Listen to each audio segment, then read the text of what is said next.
Hi, I'm Faye, and today I wanted to talk about what I'm probably most known for on the internet, which is the Riot Grrrl subculture. I think we can definitely have a resurgence of as long as we don't bring the bigotry along with it.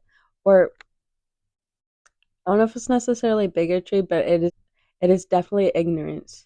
In general, I've been noticing a misunderstanding of the movement, even in the movement itself, and the people who call themselves Riot Grrrls and ghouls. So let me give you a more specific idea of what Riot Grrrl is and slash was. Even if you do know the subculture or you consider yourself part of the subculture, maybe you will learn something new. It is, in short, a punk feminist subculture, and it originated in the colleges of Washington State in the early 90s, 91, 92. Mainly credited by Kathleen Hanna as the OG Riot Grrrl and the Riot Grrrl, essentially.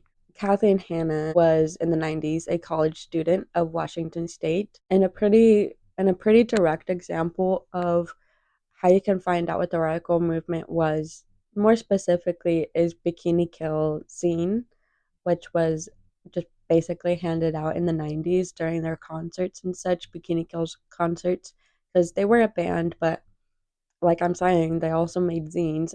And they were a huge essential part of the movement itself. Within these zines, you can find artwork, poetry, mainly writings about punk feminism and how people wanted to bring that into the 90s. One of the main things about the Riot Grrrl movement is that they would self-express their values, these zines.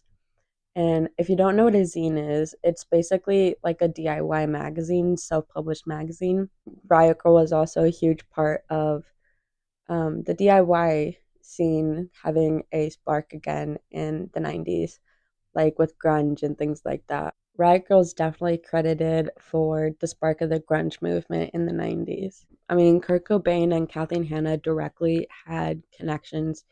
If you don't know the story, she is the reason why Smells Like Teen Spirit got its name. Basically, she was friends with Kurt. They were drunk one night, and Kathleen wrote "Kurt smells like Teen Spirit" on the wall, like the deodorant.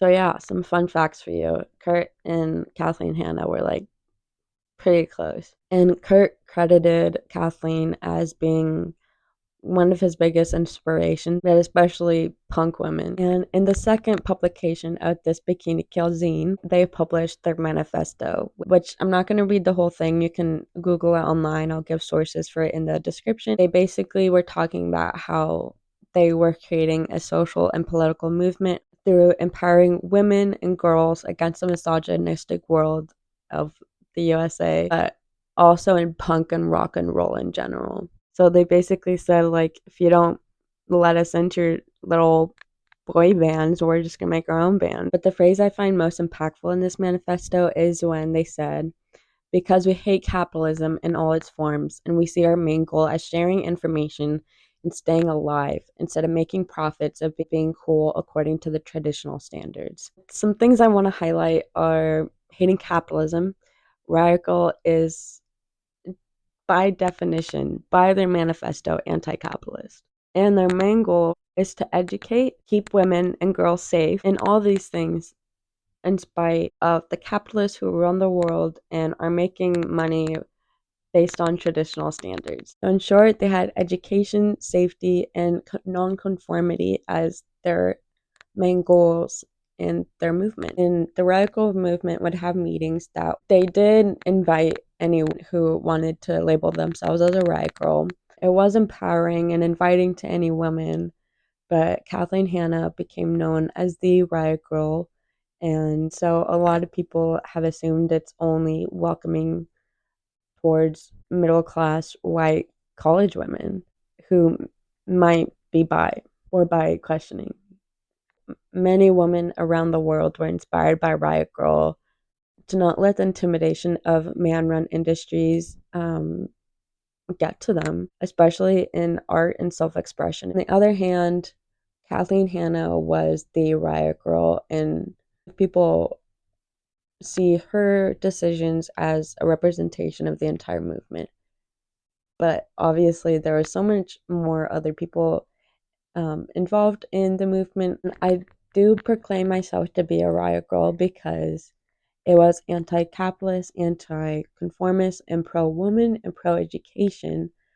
But since Hannah was known as the riot girl, it was seen only welcoming to really white women and white cis women. After the riot girl movement, Kathleen Hanna and another band, I can't remember who it was, but Kathleen Hanna was in La Tigre, performed at a festival that was not welcoming towards trans women. It's a huge reason as to why trans women did not feel welcome in their community. Along with POC, they just weren't represented under the media that was covering Riot Grrrl during the 90s, and was essentially seen to be led as by a white woman who would sometimes address racial issues, yes, but was not vocal enough on trans and POC issues. There was a huge response to the Riot Grrrl movement with the movement of the Sister Girl movement in the later 90s, which was a movement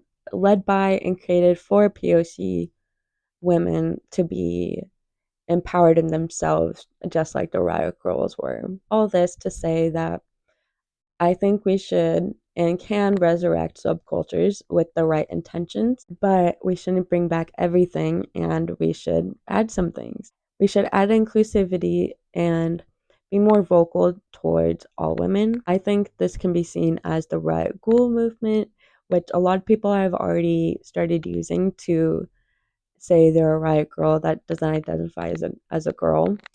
But I think we can also use it to describe people who are 2025 Riot Girls and not 1992 Riot Girls.